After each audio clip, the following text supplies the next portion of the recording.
with you. Distance does make the heart grow fonder, and it takes discipline to return to what matters. For today, I want to focus on creating space for me, creating space for you, and creating space for humanity, starting right here with each and every one of us. I'd like to begin with a poem called Clearing by Martha Postlewaite.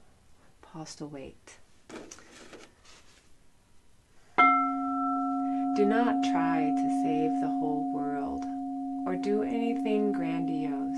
Instead, create a clearing in the dense forest of your life and wait there patiently until the song that is your life falls into your own cupped hands and you recognize and greet it.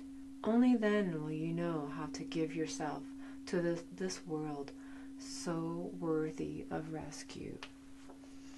This poem signifies such an importance of making space, making time to be with our essence, to be with our wisdom, our wise knowing, our innate intuition, and also to connect with that opportunity of this greater knowingness that contains within us, and we are the doorway, the gateway of that possibility, of infinite possibility. So I hold near and dear to my heart and in my life of why it's so important to create time and create space for space and this amazing opportunity to be with our greatest teacher, our greatest guide, our greatest lover, our greatest mother. And so let's just do that, shall we? Dropping into this moment, dropping everything that you're doing, finding the time, making the time, creating the time and space for you to create a space, create a clearing. Beginning with the intention to make the time, to be, to connect.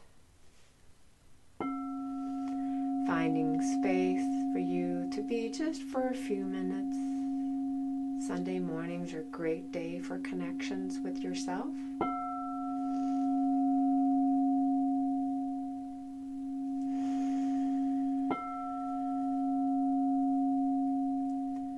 Being alert, yet dignified in how you're sitting.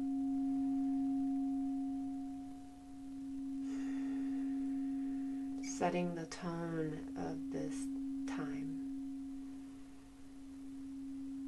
Breathing in and breathing out, letting go of the tension in body.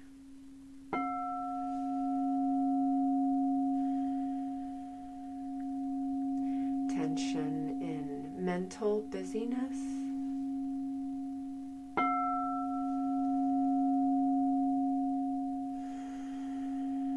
And just a general tension of needing to be something other than this moment.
We live in a world of such busyness.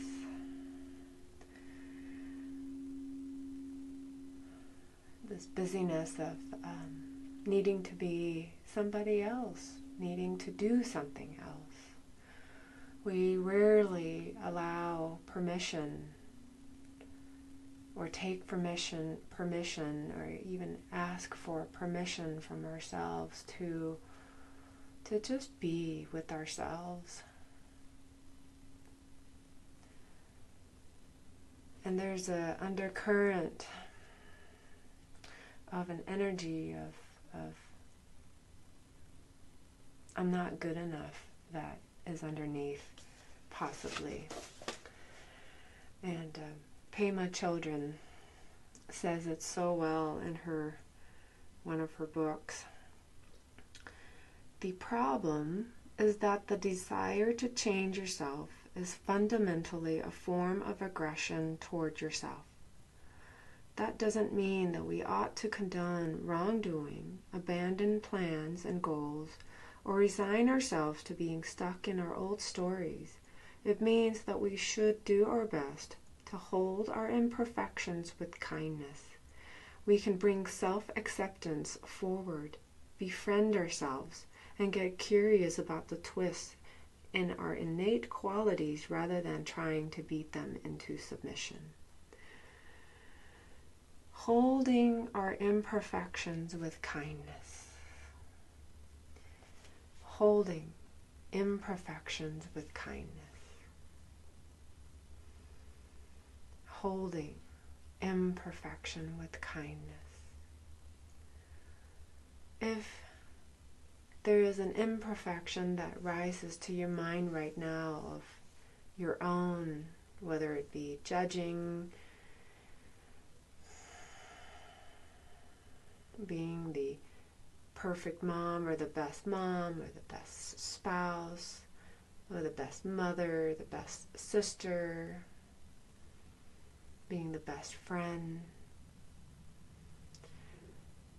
That imperfection of wanting to be that perfect role, bringing that imperfection, wanting, the craving, the desire, the striving to be that perfect person, that perfect role that so many of us strive for, that causes us this anguish in our body and in our emotional and mental well-being.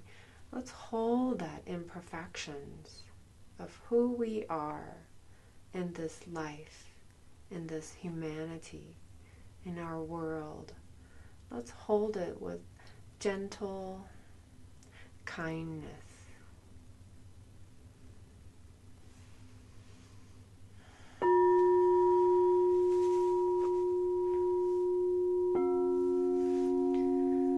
Imagining a field of warmth, of warm honey or warm cloud, of a warm bath.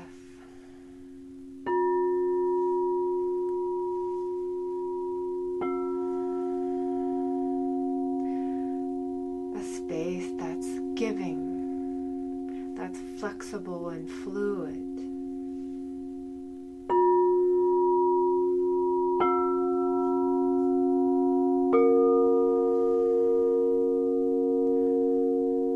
Imagine yourself and your imperfections and the roles that you desire to serve well, to serve just perfectly in, just holding you in this wonderful, loving, kind, unconditional love space of movement where imperfection can exist.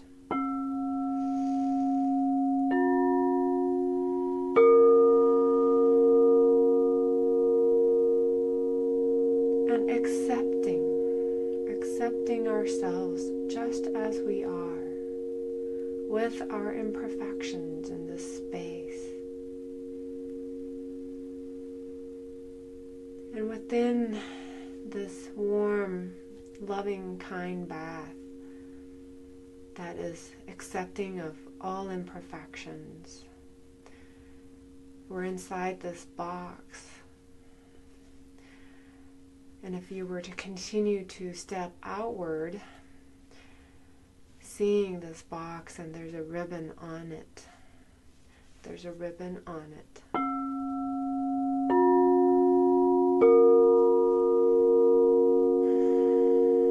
Notice the color of the ribbon, the type of ribbon, how the bow is tied, or how the ribbon is placed on this box.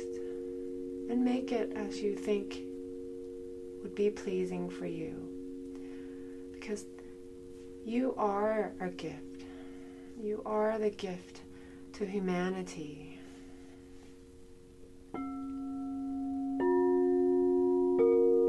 With all of our imperfections and our beautiful, loving heart, we are, each and every one of us are a gift to humanity, to the people that you are around with. And if we can cultivate this acceptance of imperfections within ourselves, then we can also create a field of acceptance of imperfections in the world around us and begin to recognize the gift that we all bring, including ourselves. And so we cannot begin to heal the world until we begin to heal ourselves and make whole, including our perfections and our imperfections. Making whole, accepting those imperfections with kindness. And that's really it for today. And this can be a practice of a lifetime.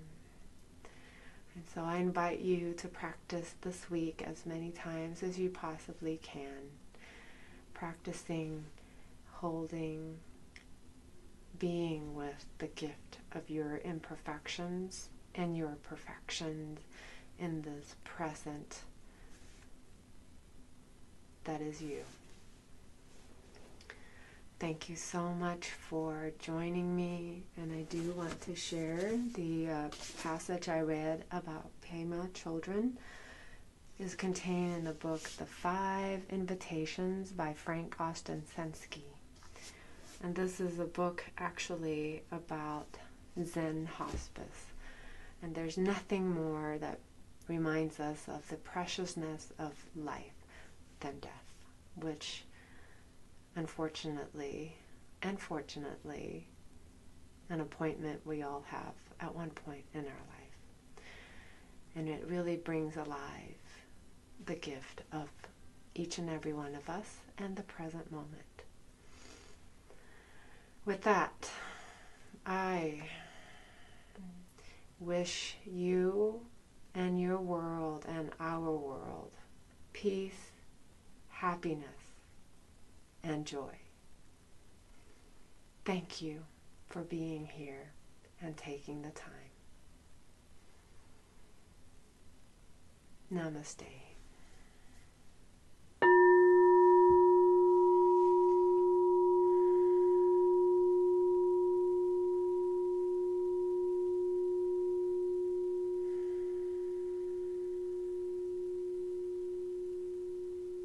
Peace, happiness, and joy.